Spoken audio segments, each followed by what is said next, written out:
جو اس میں آ گیا وہ نجات پا گیا.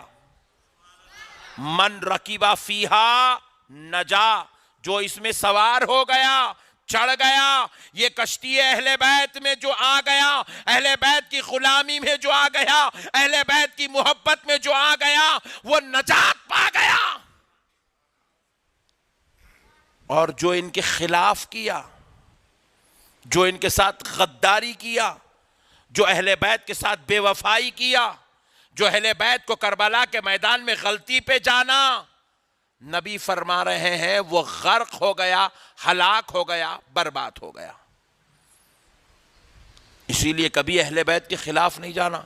اہل بیت سے محبت کرنا, اہل بیت سے پیار کرنا, اہل بیت کو چاہنا, اہل بیت سے جتنا ہو سکتا اپنی غلامی کا اظہار کرتے رہنا. اور ایک بات یاد رکھو, اٹھتے بیٹھتے چلتے